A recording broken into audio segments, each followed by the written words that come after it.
Hi guys! Siguro may idea na kayo pag sinabing matibay ang personalidad or mentally strong ang isang tao. Siyempre, sila yung klaseng tao na hindi basta-basta natitinag sa mga pagsubok sa buhay. Ang tanong, paano at kailan mo masasabi na mentally strong kang tao? Ano-ano ba ang mga pag-uugali o senyales na palaban ang isang tao? Well, ang mga taong mentally strong ay may ilang katangian na nagpapakita ng kanilang pagiging matatag sa harap ng mga pagsubok. Kabilang dito ang mga katangian na makayanan ang stress at mga pagkatalo, pagiging positibo sa kabila ng mga hamon, pagkakaroon ng malakas na sense of purpose, at paggamit ng mga matibay na paraan ng pag-move on tulad ng pagtanggap at pagpulot ng aral mula sa pagkatalo.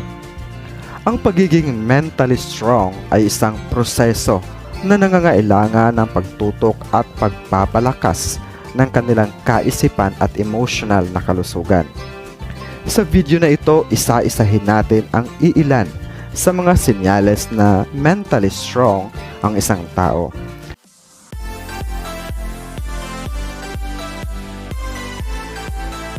Mga signs or ginagawa ng isang tao na mentally strong. Una, they have to move on or they can move on easily. They don't waste time feeling sorry for themselves.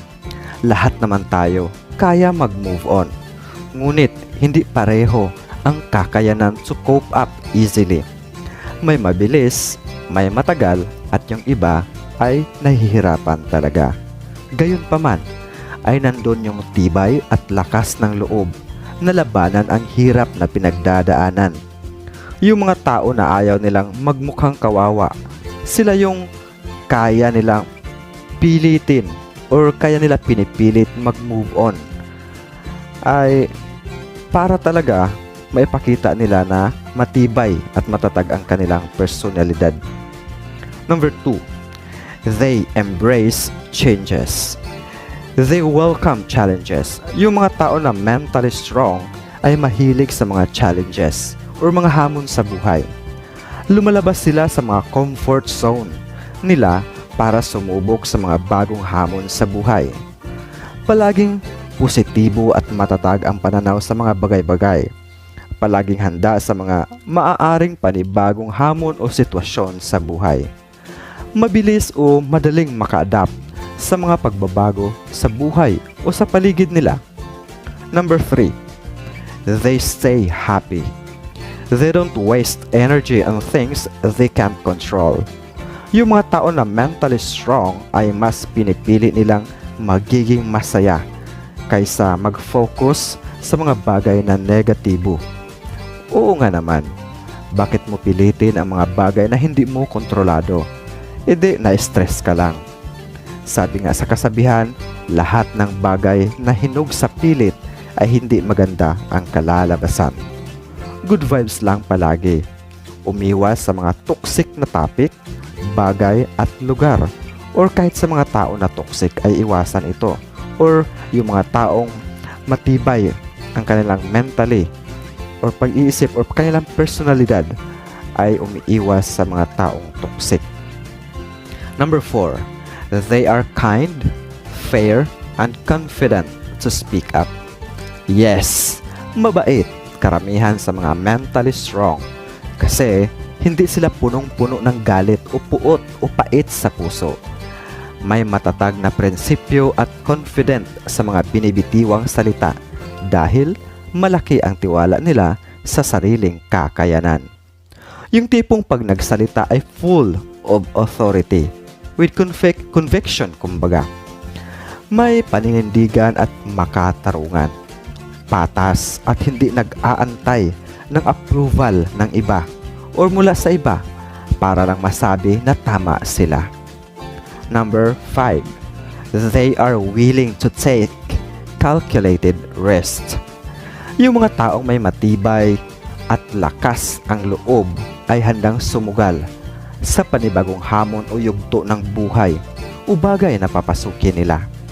handa silang harapin ang posibleng bunga sa ginagawang pasya nila kahit walang kasiguraduhan. Mapa positibo o negatibo man ang magiging resulta, ang mahalaga para sa kanila ay nagawa nilang sumubok upang may panibagong matutunan sa buhay. Ang mga taong matibay ang personalidad ay hindi nabubuhay sa pagsisisi o paninisi ng ibang tao. Number 6. They celebrate others' people's success and don't resent it. Dahil malaki ang tiwala nila sa sarili at hindi insecure, kaya nagagawa nilang maging masaya sa success na tinatamasa ng ibang tao.